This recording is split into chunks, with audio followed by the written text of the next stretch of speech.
Hello and welcome to Evening Whispers of Love. In this story, we learn of Julia. Her mother is ill and Julia is marrying a man to help pay for her mother's medical bills. But all is not as it seems. Sit back, relax, and get ready to hear the roller coaster ride of emotions Julia will go through.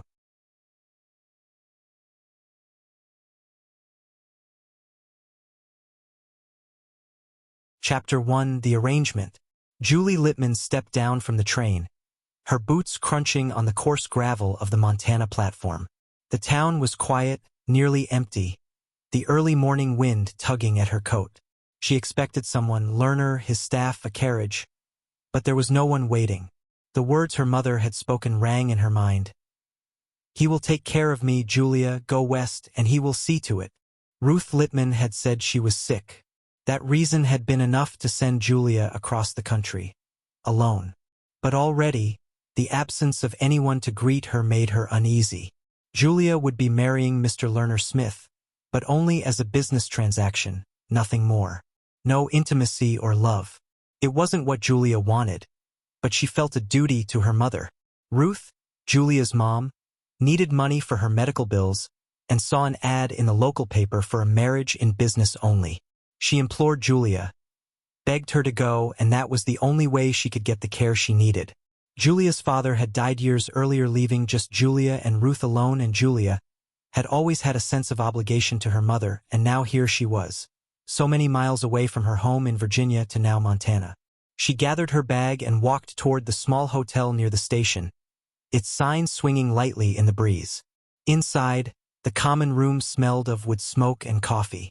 A few locals sipped at mugs, and the barkeep gave her a polite nod. "Excuse me, sir." Julia found her voice. "Do you know a Mr. Lerner Smith?" The bartender smiled, if not falsely, and answered, "Yes, everyone knows Lerner. You must be his new acquisition." Julia tried to hide her offense at the comment. I am here to, he was supposed to meet me here." The bartender slightly shook his head. "Oh, I am sure he'll have someone come to get you. You can have a seat while you wait, Mississippi. Can I get you a drink or anything? On the house." The bartender looked at Julia with solid pity, and Julia found herself shifting uncomfortably. "No, thank you. I do appreciate it, but I will just go sit and wait. Thank you kindly." "As you wish, and, good luck, little lady." Julia chose a chair by the window, placing her bag carefully at her feet. She watched the town beyond the glass, noting the wide, open streets and the distant hills. She adjusted her pinned hat the best she could and played with the lace gloves on her hand. Her dark brown hair had some curls around her face, but she was too tired to give it any more effort. Across the street at the livery, she caught sight of a tall figure, broad-shouldered, sleeves rolled to the elbows, dark hair tied back. He was tending to his horse with a quiet, deliberate efficiency. Their eyes met across the distance, and Julia felt a flicker of curiosity, and something more. The man's gaze lingered, compelling, as if he wanted to cross the street and speak. Julia rose from her chair, hoping he might be Lerner himself. She smoothed her green dress, prepared to introduce herself. "Logan!" someone called sharply. The man's attention snapped to the voice. He mounted his horse and, with a look over his shoulder, rode off before Julia could reach him. She sank back into her chair, frustrated and unsettled. Moments later, the rumble of wheels on gravel announced another arrival. A carriage approached the hotel, and the driver leapt down to open the door. Out stepped Lerner Smith, short, stumpy, older than he had claimed in his letter, eyes pale and calculating. "You must be Littman," he said, voice sharp. "You're beautiful, more beautiful than I thought you could be. I suppose I should welcome you to Montana." He did not offer a hand. He glared briefly at her, then at the carriage waiting to take them to his ranch. "Your things," he said, lifting her small bag with surprising strength. Julia followed silently, noting his every movement. Her instincts flared as the carriage rattled over the rough road, dust rising around them. "Wedding in 2 days," he said suddenly, leaning closer than necessary. "You'll be living under my roof. Learning, companionship, Obedience. Julia's chest tightened. Your letter promised no physical demands, she said, voice steady. That was a condition. Lerner's lips curved into a thin, humorless smile. A promise is only as binding as I allow. You will learn the house's rules quickly, or they will be made clear to you. The ride stretched across the rolling hills, past fences that marked endless acres, barns large enough to house dozens of horses and ranch hands, and pastures dotted with cattle. The ranch spoke of wealth, power, and control, every detail meticulously maintained. Servants and ranch hands moved quickly and silently, all avoiding Lerner's gaze, their faces tense. Alice noted the fear radiating from them, and the one exception. A tall man by the fence, leaning slightly, watching her. Could it be? When they reached the house, Lerner stepped down first, brushing his hand along the railing, stepping closer than propriety required. You'll see, Julia, he murmured. Living under one roof can be educational, intimate, rewarding. Julia stiffened. I am here only because of the arrangement for you to take care of my mother's medical bills.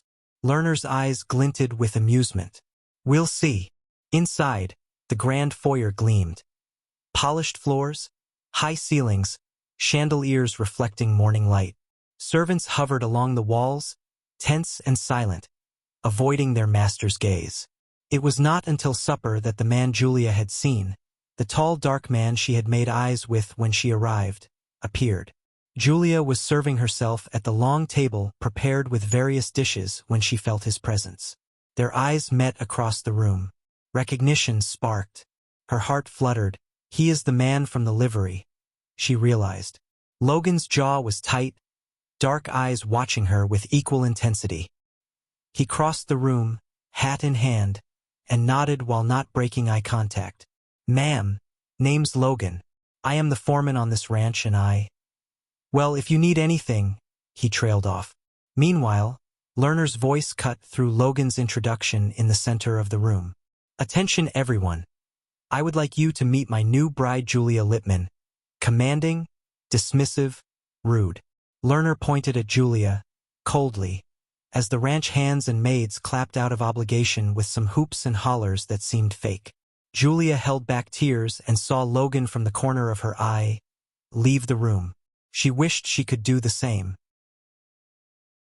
Chapter 2. The Wedding. The wedding was to take place in the main hall of Lerner's ranch house. The space transformed for the occasion with fresh flowers and polished wood. The morning light before the wedding glinted off chandeliers, casting patterns across the walls. Julia stood tall, her red hair caught in the sunlight, chin lifted, hands folded sitting at the kitchen table, servants whisking around her readying things. Lerner, already drinking early, looked every bit the domineering man she had seen during their ride, but now with the appearance of someone confident and untouchable in his own home. There's a dress up in your room for you to wear, huffed Lerner. Oh, thank you, but I have a dress, Julia retorted. Lerner snorted. Nope, you'll wear what I tell you. Make sure you have it on when the time comes. And with that, Lerner left.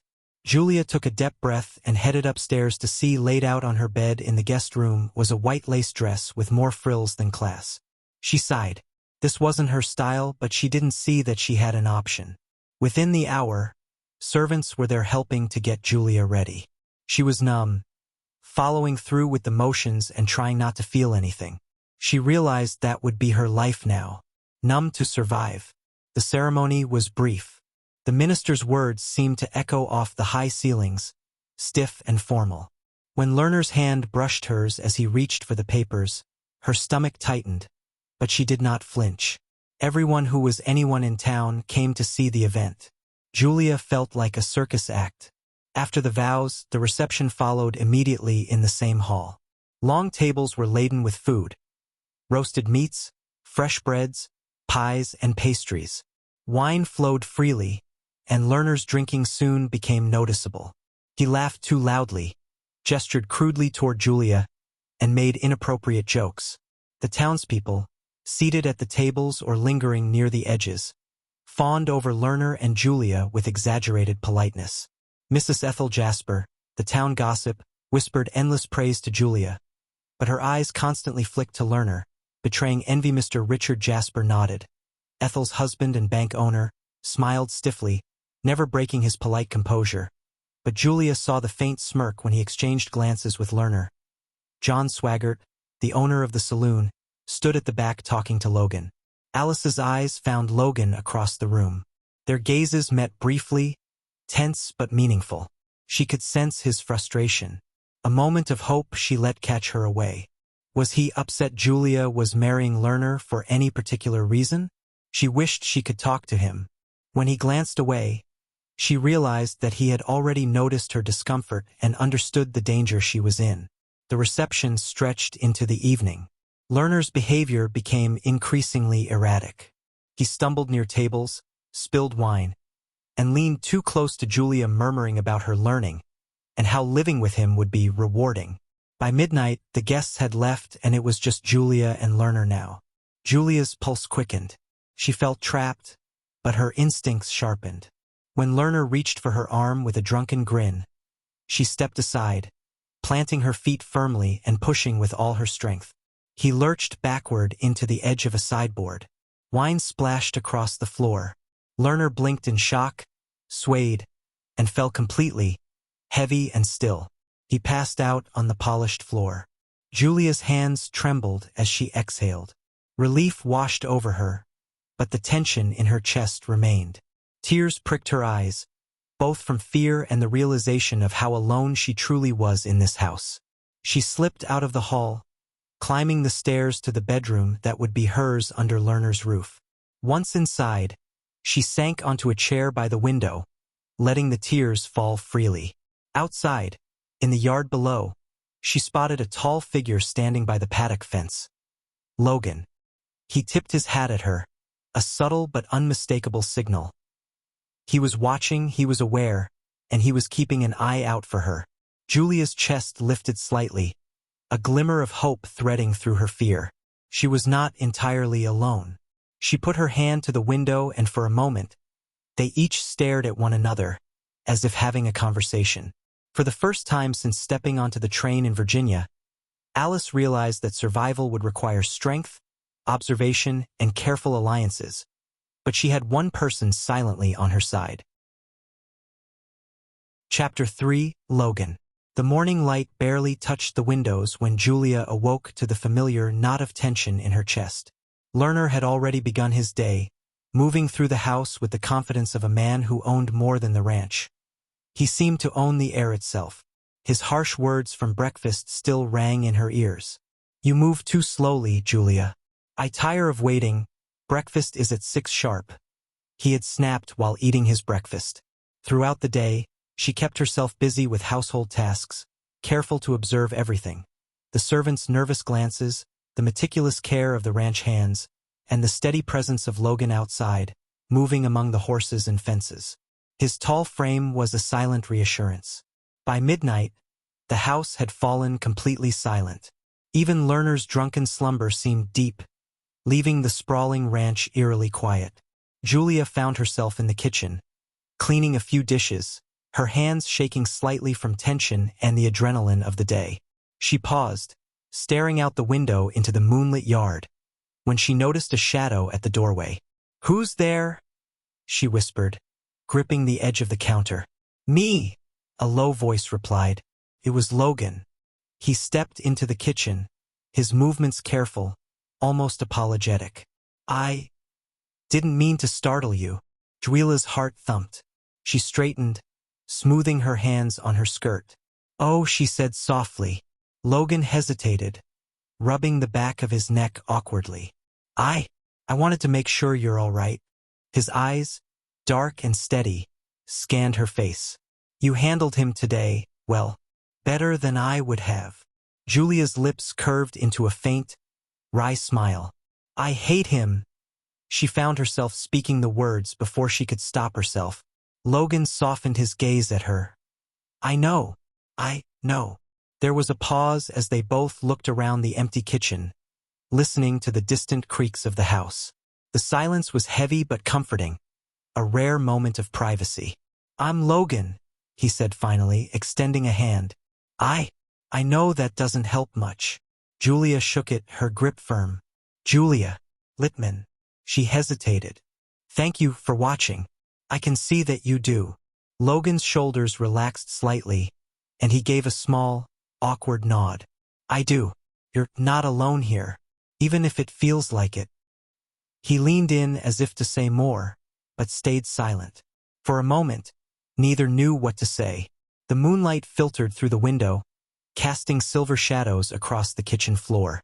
Julia felt her chest lift slightly. This was the first time she had felt any comfort in Lerner's house. You'll need to be careful, Logan said, voice low. He's dangerous. Julia looked at him, determination tightening her jaw. I know, I've realized that, but I won't let him. Not alone, Logan finished for her, giving a faint, almost shy smile. Julia returned it, a warmth blooming despite the fear. The connection was tentative, awkward, but real. For the first time since arriving, she felt a spark of hope. They lingered a moment longer, sharing glances and small smiles, before Logan slipped out as quietly as he had come, leaving Julia staring out the window, heart lighter than it had been in weeks. Chapter 4. The Ride into Town. The sun had barely climbed over the Montana hills when Lerner's carriage rolled out of the ranch gates, Julia sitting stiffly beside him. Today they were riding into town for supplies, and the tension in the wagon was thick enough to taste. You'll do as I say, Julia, Lerner said abruptly, brushing dust from his coat. And keep your mouth shut unless spoken to. Julia's hands tightened in her lap. Yes, sir, she replied softly, her voice controlled but her heart pounding. The streets of the town were alive with the usual hum of activity, though everyone froze as they caught sight of Lerner and Julia. The townspeople smiled and curtsied, fawning, offering gifts and compliments. Such a fine bride, Mrs. Ethel Jasper cooed as they passed, her hands clasped tightly in front of her. Yes, such a catch, Mr. Richard Jasper added, bowing stiffly. Julia's stomach churned at the obsequious display. Every word and smile was clearly forced, an act of fear disguised as politeness. They arrived first at the mercantile, where Julia stepped down. She hoped for a moment of normalcy as she selected bolts of fabric and household items. But Lerner had already left, striding toward the saloon for a drink, leaving her alone among the bustling shop. She huffed in frustration. This is ridiculous, she muttered under her breath. I can't believe I'm stuck with him. The owner, Mr. Tompton, and his wife, Ruth, looked up from their counter. Young lady, you're blessed to have him, Ruth said sweetly, smoothing a countercloth. Yes, Tompton added, nodding. He's a fine catch. You should be grateful. Julia's eyes narrowed, but she said nothing. Mr. Tompton and Ruth stepped aside silently, muttering something about being careful. Alice stormed out of the mercantile, frustration and hurt burning through her chest. By the time she reached the wagon, Lerner was back, swaggering slightly, wine already sloshing from a previous stop. The ride home was tense and quiet, the trees of the surrounding forest closing in around them. Suddenly, Lerner pulled the wagon off the main path and into the shade of the pines. He leaned close, a cruel grin on his face. You are perfect, he said, reaching for her. Before Julia could react, he grabbed her and forced a kiss. Her chest constricted, tears stinging her eyes as he laughed softly at her tears. You see, he said, voice low, amused. You belong to me, exactly as I imagined. Julia struggled, pushing with all her strength, sobbing softly. No, please stop. Before Lerner could respond, the distant sound of galloping hooves approached. His men rode up, shouting urgently. Fire! The barn's on fire! One of them called. Lerner cursed under his breath. Move quickly. I'll handle it. He vaulted onto his horse, leaving Alice trembling and alone. The wagon creaked as Julia guided it back to the ranch herself, tears slipping freely down her cheeks. She felt raw, frightened, and utterly alone. As she entered the house, she sank against the door, her body shaking with sobs. You're all right, a voice said softly. Julia looked up to see Logan standing in the doorway, tall, dark, and silent until now.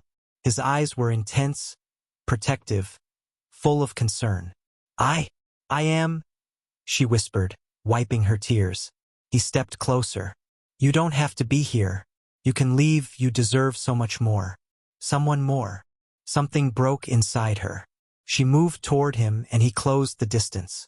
Their lips met in a tentative, awkward kiss, slow and searching. Just then a maid walked in. Oh, miss, I am sorry, she whispered awkwardly, turning quickly and leaving.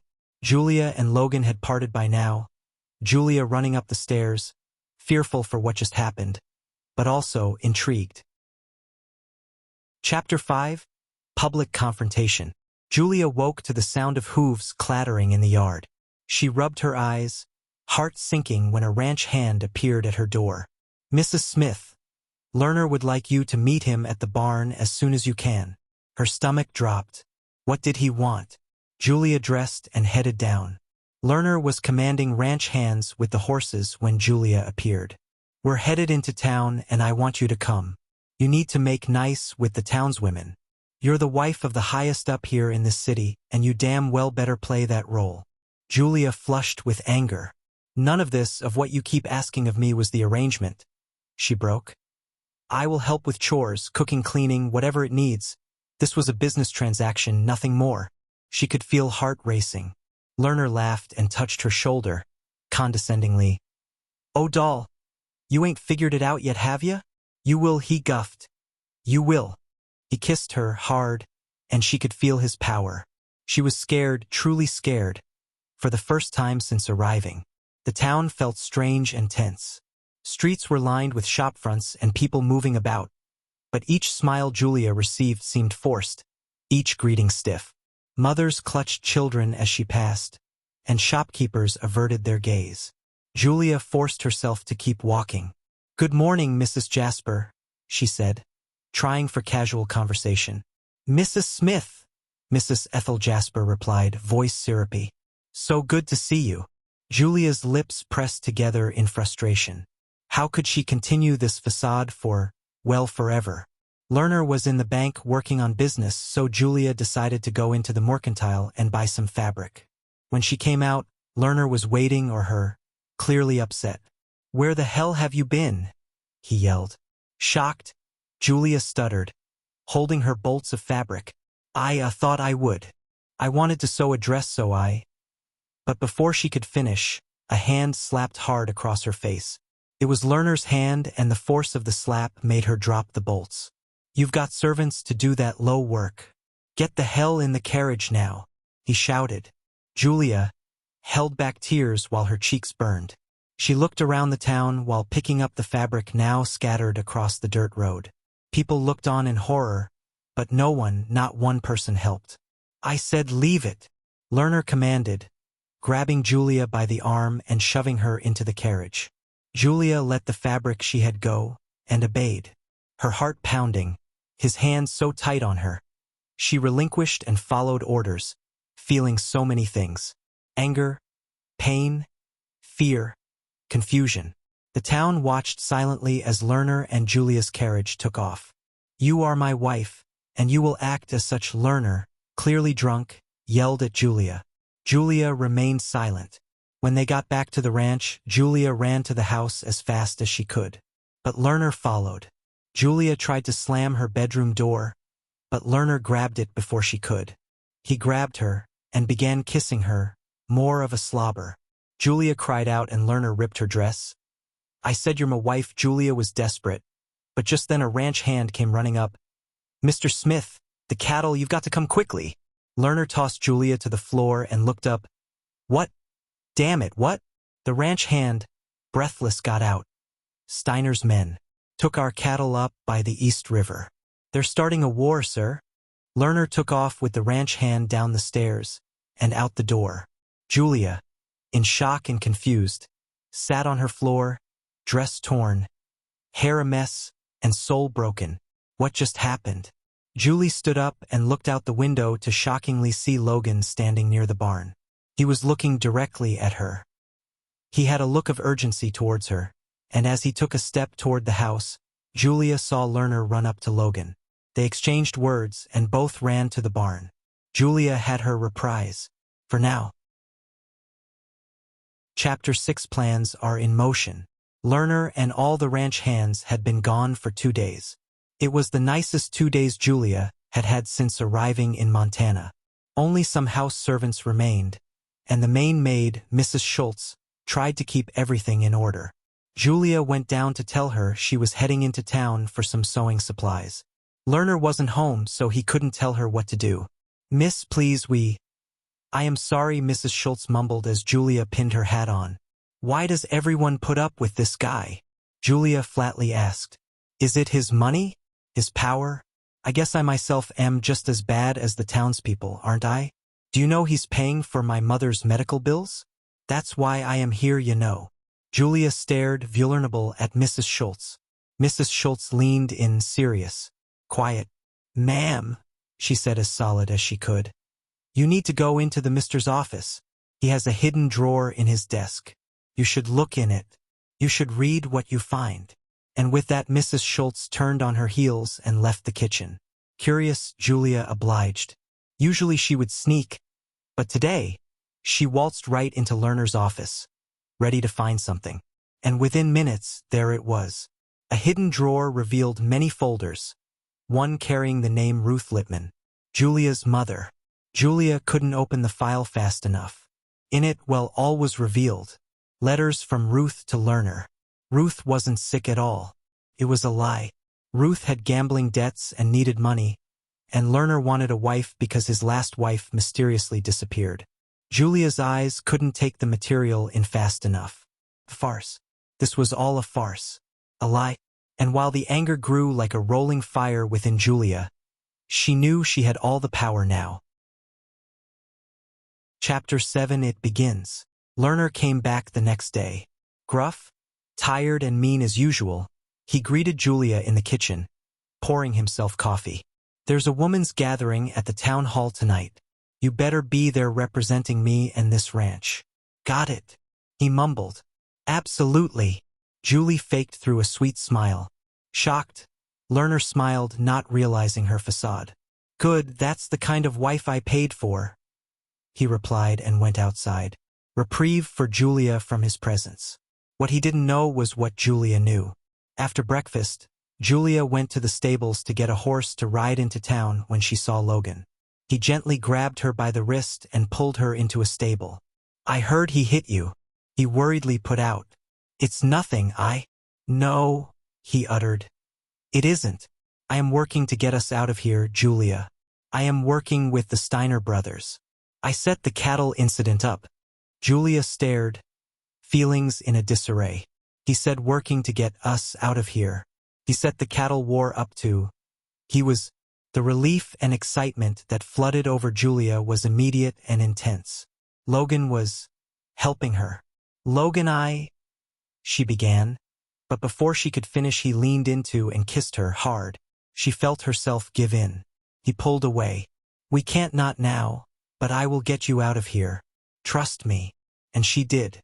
Julia rode into town and attended the ladies' gathering at the town hall. It was just words and gossip and nothing worth paying attention to, but she felt a hope and excitement rising within her. Chapter 8 That night. The next morning at the ranch, Lerner was up early, pounding on Julia's bedroom door. She answered, still in the depths of sleep. "Open this door now," he bellowed. Julia obliged, and instantly Lerner grabbed her. "You are sleeping in my room tonight, you hear? You're my wife, and that's where you'll sleep. None of this in the guest room crap anymore." Julia nodded without protest. This softened Lerner. "Good, I expect you ready. In my room by 8. Like I said, we are married. We are gonna act like it." Julia smiled, with no emotion, and Lerner left. She wasn't going to be there that night. Lerner left the ranch around noon when Logan made his way into the house. Julia stopped him and told him all about that morning with Lerner, what she had found with the papers, her mother, everything. It all just came out. "Listen to me, Julia," Logan started. "Meet me at 7 by the apple orchard. We can plan our escape then, but don't lose hope. We will get out of here. Together. He left the rest unsaid. Julia nodded, forgetting about the 8 p.m. curfew Lerner had commanded. Waiting until the dark fell, Julia made her way to the apple orchard to find Logan.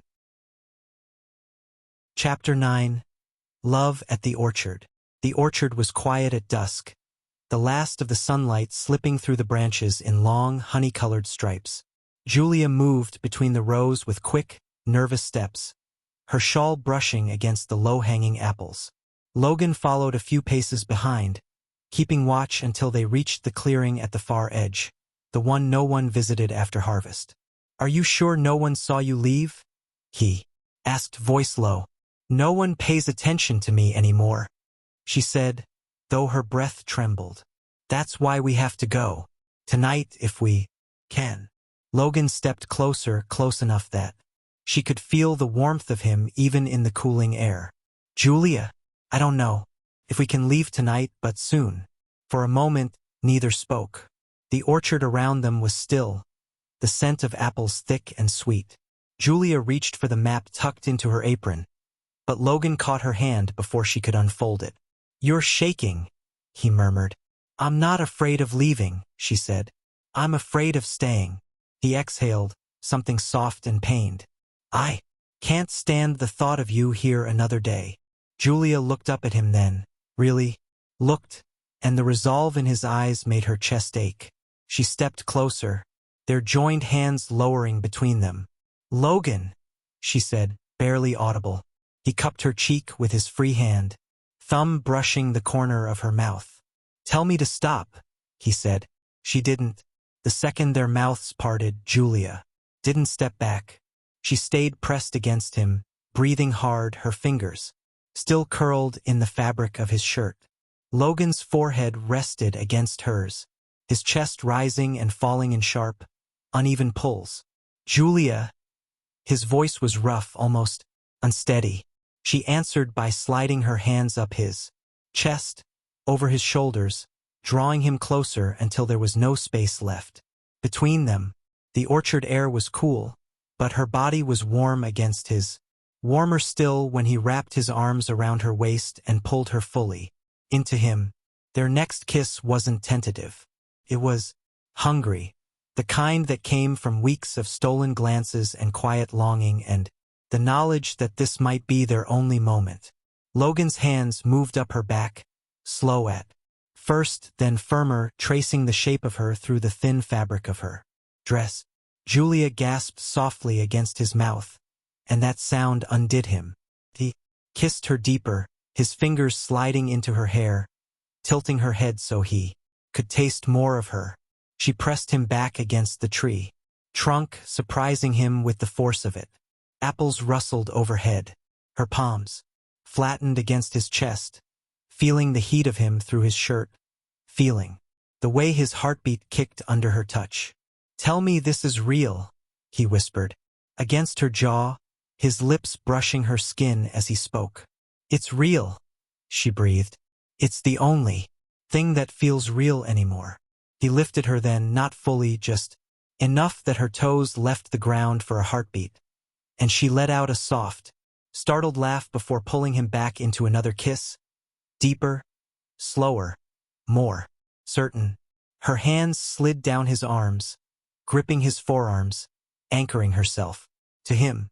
His mouth trailed along her cheek, the line of her jaw, the warm hollow beneath her ear. She shivered, clutching at him, her breath catching in a way that made his own pulse stutter. "Julia," he murmured, voice low, reverent, wanting. She answered by pulling him closer still, her lips finding his again, her body pressed to his in a way that left nothing uncertain about what they wanted, what they were choosing. Clothes were removed, hands exploring. They made it to the grass below them where they lay one-on-one. They were so lost in each other that neither noticed the figure standing several rows back. Lerner. His face was a mask of cold fury. The kind that didn't shout, the kind that planned. His fists were clenched at his sides, knuckles white, jaw tight enough to crack. He watched them for a long, terrible moment. Then he turned and walked away, silent as a shadow.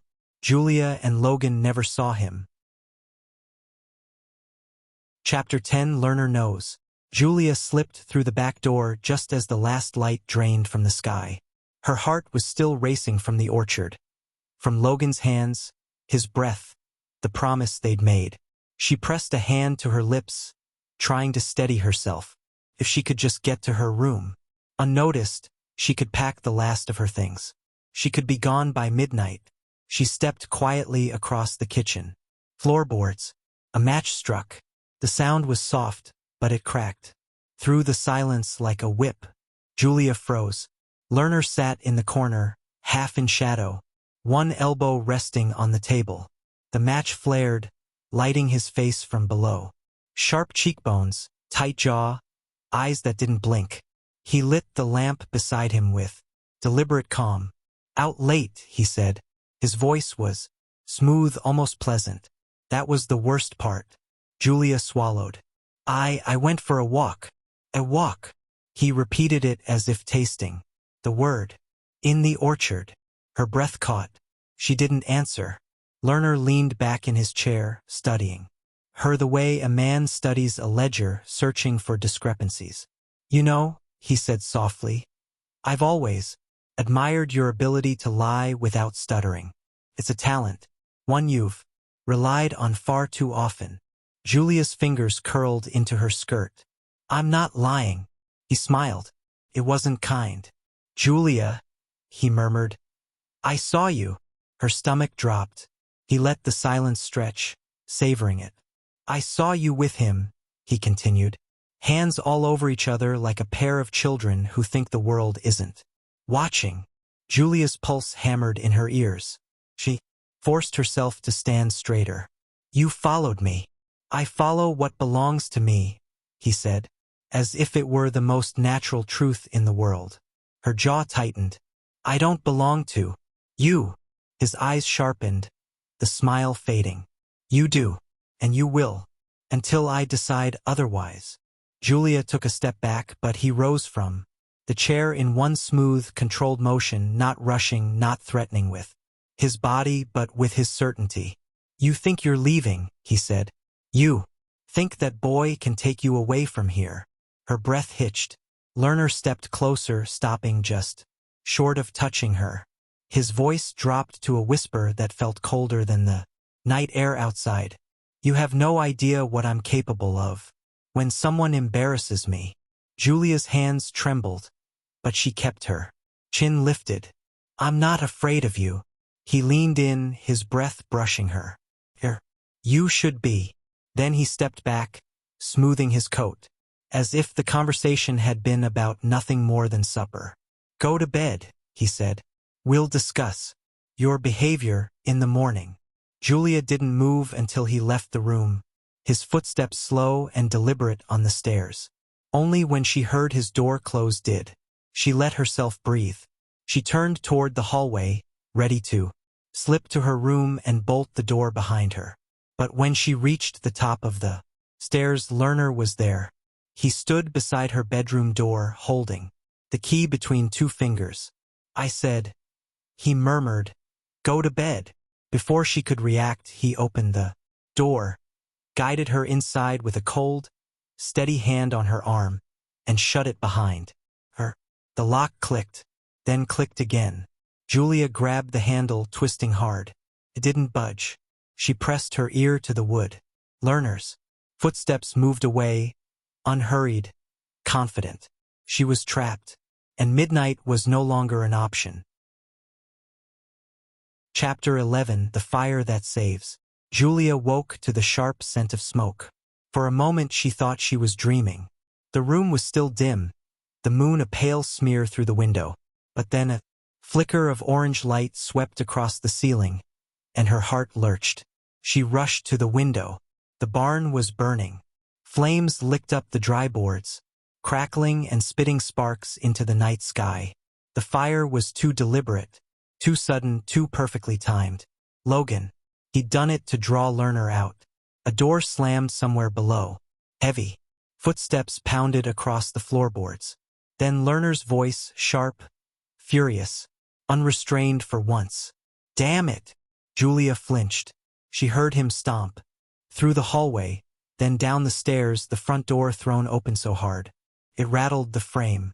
His boots hit the porch, then the yard, then faded toward the barn. He was gone. This was her chance.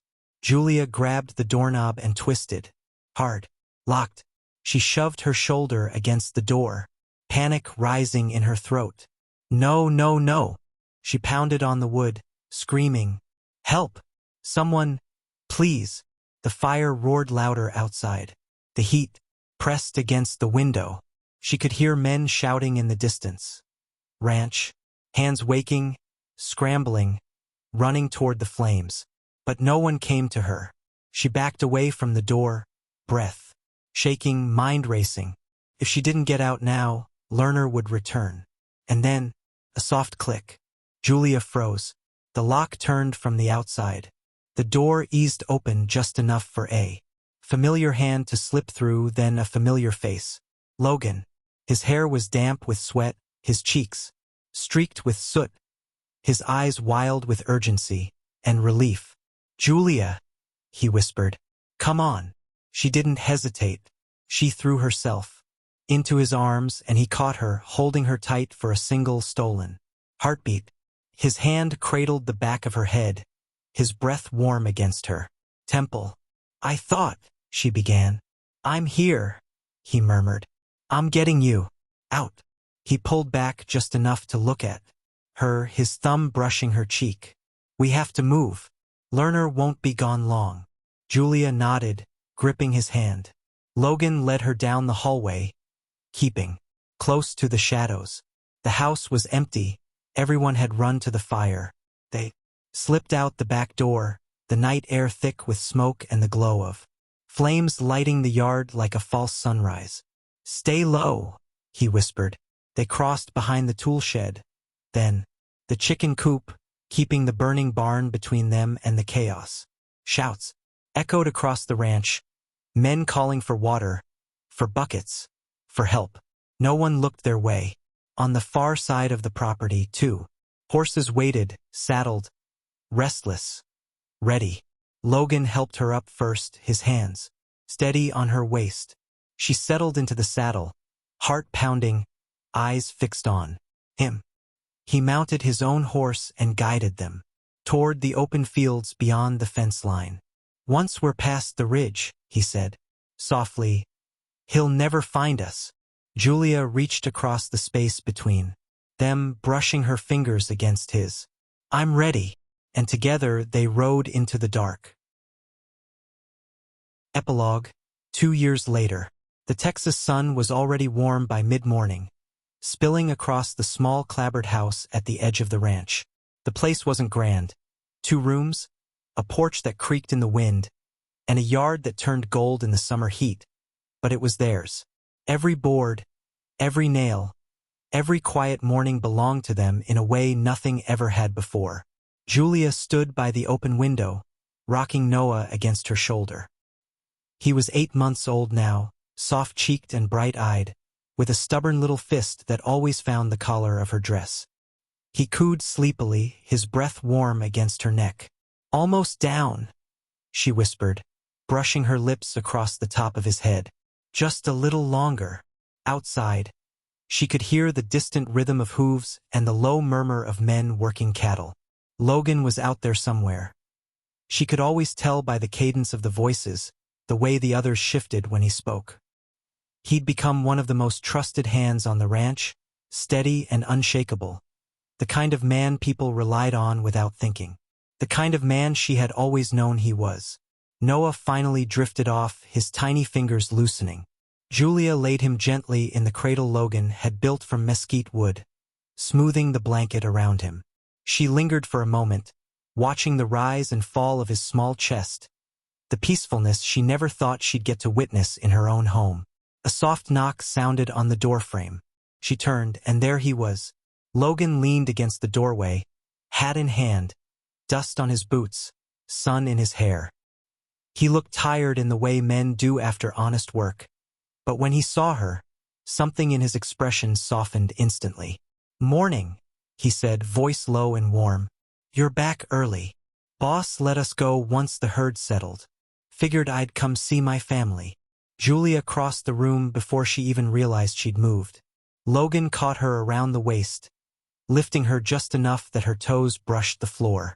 She laughed quietly, pressing her forehead to his. "You smell like horses," she murmured. "You love it." "Unfortunately," she teased. He kissed her, slow, familiar, full of the kind of certainty neither of them had possessed 2 years ago. When they parted, he glanced toward the cradle. "He go down easy?" "For once." Logan stepped over, resting a hand on the edge of the cradle. His thumb brushed the wood grain, the same way he'd done the night he finished building it. "He's getting big," he whispered. "He's getting your shoulders," Julia said. "He'll be carrying calves by the time he's 5. Logan chuckled under his breath, then slipped an arm around her, pulling her close as they looked down at their son. 2 years ago, they'd ridden into the dark with nothing but hope and each other. Now they had a home, a child, a life that was quiet and honest and entirely their own. Julia leaned into Logan's side, letting the warmth of him settle around her. "We made it," she said softly. Logan kissed the top of her head. "We did." And neither of them ever looked back. That's the story of Logan and Julia. I hope you enjoyed it. Did you think Julia would escape? Lerner was some kind of horrible, wasn't he? Rumor has it suffers from indigestion and bad gas. Stay tuned for more stories from Evening Whispers of Love. We are glad you are here.